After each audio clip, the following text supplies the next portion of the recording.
Hi guys! So ayun, may i-share lang ako sa inyo kasi mga 2 araw na akong nakahiga lang, bed rest, ganun. Kasi nung last week ay pumunta ako ng health center para magpa-check up na sana about sa pregnancy ko. Pero wala daw silang doctor nung time na yon. So sabi nila Tuesday daw. So ayun, ng Tuesday pumunta ako para magpa-check up. Tapos ayun, in-interview lang ako ng midwife, BP, at saka binigyan nila ako ng folic acid na vitamins para meron na akong record doon sa health center kasi first time kong pumunta. And then, binigyan nila ako ng request for ultrasound, blood test, urine, at saka HIV. And na-refer nila ako sa isang maternity clinic kasi mura daw doon kapag doon ako nagpa-test dahil refer siya nung health center, ganun. So, ayun, pumunta ako doon and nag-test ako and dapat doon ako mag-ultrasound pero yung ultrasound daw nila is available sa September 11 pa. Ayun, so hindi na talaga ako makapaghintay kasi hantayin ko naman ng 1 linggo, ganun.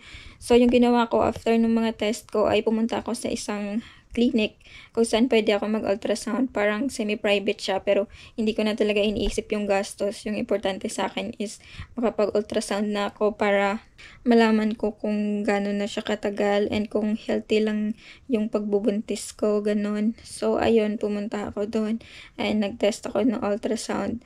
Tapos nang hina-ultrasound na ako ng doktor, sobrang nanginig ako sa sinabi ni doc kasi doon ko nalaman na 5 weeks and 1 day na pala akong pregnant. So, ibig sabihin, 1 month and 1 week na akong pregnant. So, nagtaka ako kasi nung last week ng July and nung first week ng August is nag-test pa ako ng pregnancy test is negative siya.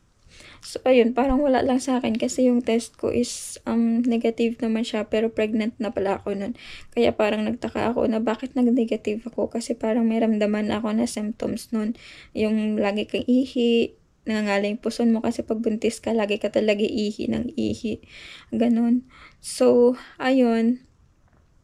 Sobrang nanginginig ako, sobrang kinakabahan ako kung gaano ako kasaya nung nalaman kong buntis ako. Ganun din yung kaba na naramdaman ko nung sinabi ni doc na ayun, 5 weeks and 1 day na akong pregnant. Meron na daw bahay ng bata sa tiyan ko, pero marami daw siyang dugo.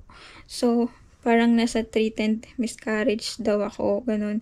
So, nung nalaman ko yun, grabe. Kasi alam mo yun, parang first time mo, tapos parang bigla ka na shock na parang maselan pala ako magbuntis. Ganon. So, ayun, sabi ni doc, kailangan ko talagang mag-bed rest lang.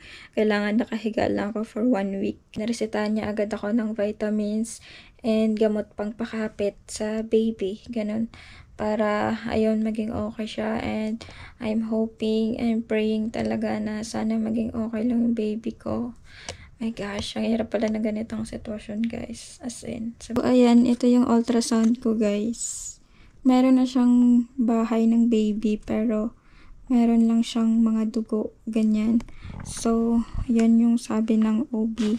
Kaya kailangan ko daw mag-bed rest ng 1 week habang umiinom ako ng gamot. Tapos, ayun, nung lumabas na ako ng ultrasound, pagkatapos ko ng ultrasound, as in, grabe, nanginginig talaga yung buong katawan ko, as in, parang yung tuhod ko, parang nanginginig talaga, parang hindi na ako makakalakad, and parang grabe yung kaba ko, parang maiiyak ako, pero pinipigilan ko lang talaga yung sarili ko. Mag-isa lang ako, hindi ko kasama si Mine kasi hindi siya makapag-absent sa work niya, ganun. So parang my God, hindi ko talaga maintindihan yung ramdaman ko, yung kaba ko talaga, as in, sobra-sobra talaga.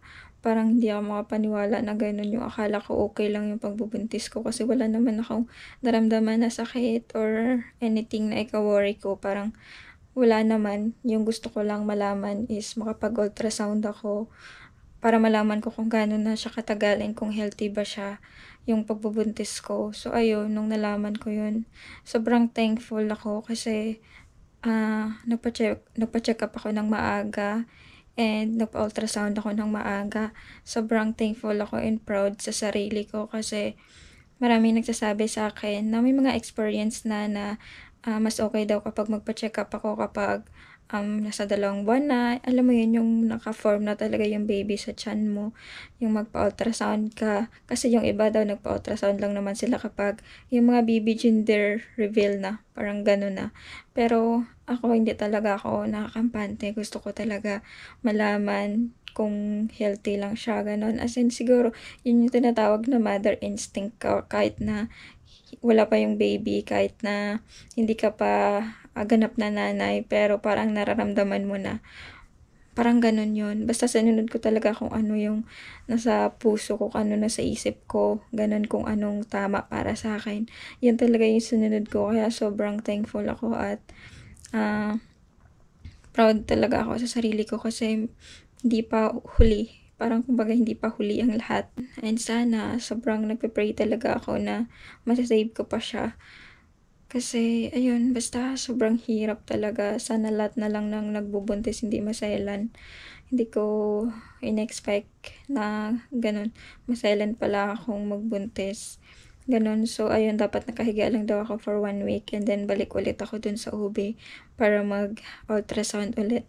Malaman kung may improvement ba siya, kung okay na siya, kung healthy na siya. So, ayun guys.